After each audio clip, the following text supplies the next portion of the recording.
Hey y'all, so I am back with more health news and I have an article today from CBS. It is about a 1-year-old Minnesota boy who died after RSV.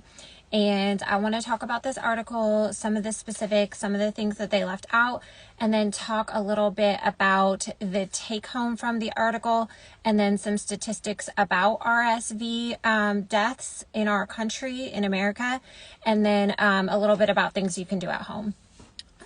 So this article, like I said, I found in CBS News, and it was titled 1-year-old Minnesota boy dies after RSV, which was pretty interesting to me. The article is kind of vague, but apparently from the parents, what happened was the child and the child's sibling had tested positive for RSV and COVID on Thanksgiving, and they were given meds and taken home. From there, it's unclear the exact timeline, but apparently at some point the mother had come home from work and found the 1-year-old boy, just over 1 year old, actually about a month over 1 year old, was blue, had stopped breathing, and was apparently had passed away. So there's a lot of details that they didn't share about this article, but of course this is a mainstream news article, and so their take home at the bottom is to urge everyone to get vaccinated for RSV if they are able to. They're pushing for, they talked about from the CDC quotes, pregnant mothers, which I think they've approved a vaccine for like 32 to 36 weeks. And babies under 6 months old. I think there's even a separate shot that goes higher than that. And then they urged babies over 6 months old to get the COVID shot. All right, so as we know that this is exactly how mainstream media news always works. They're going to share with you a very scary story, and then they're going to push you towards the outcome that they want, which is for you to seek vaccination for your family members. So something kind of interesting, like going back to the story a little bit, was the fact that, first of all, they never even said dies from RSV. They said the same thing that we heard all throughout the pandemic, that we realized was true, is that the person died with or died after RSV. And the reason that I found this so striking is because I worked in healthcare for a long time, and I understand that most of these illnesses and diseases are not just going to cause sudden death. So it's a little bit concerning to think that the hospital would make the decision not to hospitalize the child, and then the parent would just randomly find them dead, and that we are then supposed to blame this respiratory illness. So the initial symptoms of RSV are things like runny nose, sore throat, cough, headache. Now, when this progresses into a situation where somebody could actually pass away, you're going to have much worsening symptoms of shortness of breath, increased, like very, very high fever, a bluish tint to the skin, indicating hypoxia, like on their way to having like a respiratory failure. Especially in a child, they're more likely to have acute respiratory distress and respiratory failure as opposed to just like a sudden cardiac event. What else that a child so young would have, you would see things like belly breathing, rapid shallow breathing, nasal flaring. All of these things would be happening and occurring, indicating respiratory distress, and the child's not able to breathe due to the lower respiratory illness before they actually just suddenly passed away. So it's concerning that they're portraying this as a death from RSV, hoping that you don't look at the semantics quite right. And yet that's not the picture they're painting for us, because any parent who saw those signs and symptoms in their child would have obviously reported them in the article, but more importantly, they would have called 911 or brought the child back to the hospital. We know these aren't negligent parents. They had already brought their child to the hospital once. So going back to the article where it talked about they were given meds, this was kind of interesting to me, and so I decided to look up what medications are indicated for a child that is 1 year old when they test positive for RSV or for COVID. And it turned out that some of the typical like Paxlovid is not approved for children under 12 years old. The RSV medications, from what I could see, did not look like their antivirals, which antivirals can have very high side effect profiles. They did not appear to be indicated unless there was hospitalization. But I found something very concerning, and I don't know if it applies in this case, but I was actually like shocked and blown away. And that is the fact that remdesivir is actually approved for children who test positive for COVID as long as they're over 28 days old. And I think it was like under 12 years and under some certain pounds, and then adults again. And they are using this outpatient now as well under the name Veklury. And so I thought that was very interesting and something I'm going to have to look into further, because as we know, remdesivir has a huge side effect profile, and it's something that they were even having issues with in the hospital. So to think that this is actually accurate and that they would actually send small children over 28 days old, over 7 pounds old, home on this medication is like kind of frightening. So like I said, the reason that they share these articles with you and they kind of paint the picture that this child died of RSV, even though they're not even directly saying that, is always so that they can have the take home of, look, you need to get vaccinated. And get your child vaccinated. It's just fear, fear, fear. And that's exactly what they're pushing.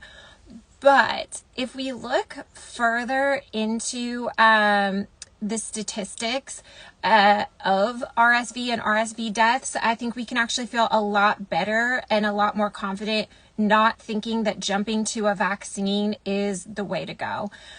So the first thing that I did, of course, I just went over to the CDC website to see how many children do they say die per year of RSV. And they put in their stats. They don't want to confuse you with too much actual data or anything. So they said they give you an estimation of 100 to 300 children per year in America die of RSV. And then they talk a lot about, I think 14,000 or more older adults supposedly die of RSV. Although we know older adults, people who are elderly, are more likely dying because of health problems complicated by any like respiratory issues that they might have on top of that. So I decided to look even further into the stats and figure out where, because you want to see the raw data. Like finding the raw data is always a lot better than just CDC estimates. Okay, they could estimate, but what are they basing this estimate off of? You know, was it 1 year, 20 years ago? And then they used, they extrapolated out from there using like per capita rates or something like that. You have to find out like what are their estimations based off of. So I found a couple of different studies, and one of them had showed that I think they calculated, this was back in the 90s, and there was like 3.1 to 5.4 deaths in like young babies, young children of RSV per 100,000 person years. So, person years, I personally, I didn't even really look up exactly what they mean by that.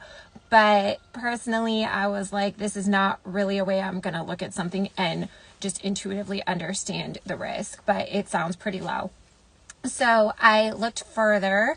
I had to click a few more links and everything, and I'll share these with y'all if you want it. I bookmarked all the stats and stuff that I used. But basically, this other spot where I could finally find it was showing a chart from they went from like 1998 to like 2017, and they had found like a mean or a median of 47 babies die per year. That's like one-ish and under of RSV in America. And I think they had a range of like 42 to 49 in the years they counted. Now, I didn't dig further to find out exactly where they figured this out from, how many of those were babies and infants that died with RSV or after RSV instead of RSV. I didn't look into all of that in detail, although it's very important. I just went with this number of 47. That was what I found that they had reported. So then the next thing that I did from there was I looked up how many babies are there in the US, and it turns out that there are 11 million babies that's an average. I don't know if that was from the last census in 2020, but I just went ahead and went with that number. And what I found when I did my own very simple person calculations was that would be more like a rate of 0.47 per 100,000 babies die of RSVs, children under 1, which would be the ones most likely of children. So that is a very, very, very, very small chance based on the way that I decided to look at the numbers, which I felt like make intuitive sense. I didn't use like regression lines and all these different things like they're going to confuse you with, in my opinion, when they do things scientifically. But that was what I found. So it looked like if I do the calculations like this, I'm showing just 0.47 per 100,000 babies. So the risk is very, very tiny. To me, personally, that risk would never be a reason to inject a toxin, or especially like a brand new vaccination that they just thought of last year, into my baby, into myself when I was pregnant. And I feel good about this decision if I were to be faced with it based on the way that I looked at the data. So, and I know a lot of people have done this for a lot of different things.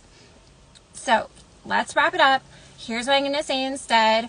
There are a lot of other ways to really protect your children other than just injecting a shot into them, or anything that is fearmongered to you by the mainstream news, doctor, or whatever, or a big pharma trying to make a buck off your baby. So here's what I would suggest to myself if I were to magically get pregnant again and have another baby, and let's say it was born again in the winter, kind of like my last son. Let's say it was born in September. So first of all, instead of freaking out and saying yes to a vaccination when I was 32 to 34 weeks pregnant, I would say no. I would start prepping my body with all the nutrients I need. I would definitely avoid I would turn over that prenatal vitamins, and I would definitely avoid taking any prenatal vitamins that have cyanocobalamin as the B12 or folic acid as the folate. Doing that could help protect somebody like me who probably has MTHFR mutations from having postpartum anxiety. So instead, I would find myself a really, really good, more natural folinic acid or actual folate, or I would just focus on eating foods that are high in the nutrients that I need, getting enough sunlight, getting enough rest, staying unstressed, something I didn't do last time, unfortunately. And that's how I would prep myself to have my baby. The second thing I would do would be making sure I'm getting all my nutrients, like I said, and prep my body to breastfeed, because breastfeeding is going to help protect my infant, and I would know that that would help protect my infant with antibodies and everything once it's born, even though, again, it would be the winter, like coming on to flu season. After that, I would protect my baby by not bringing it out into crowded public places. I know a lot of you all love you dearly. I know you're no virusers, but I wouldn't be taking that chance with my young baby. I would just want to stay home through the winter, let their immune system grow, take them outside, of course, to get sunshine, vitamin D, get myself vitamin D, making sure I'm eating all the things that I need to do. So I'm passing it through the breast milk so that the baby is going to be as healthy and protected as possible. The next thing that I would look at is just keeping our environment really clean, making sure I'm not like assaulting the baby's lungs all the time, even if it were to get sick with, unnatural fragrances all over the house and stuff like that. Or molds or anything like that. So I would just pay more attention to filtering our air and keeping it clean and nice. And especially we have pets, so making sure all the pet hair is cleaned up and everything like that. And not having a lot of, like I said, unnatural fragrances around. If my child was a little bit older and was able to be of the age to supplement things like vitamin C and zinc, like my son is now, he's 6 years old.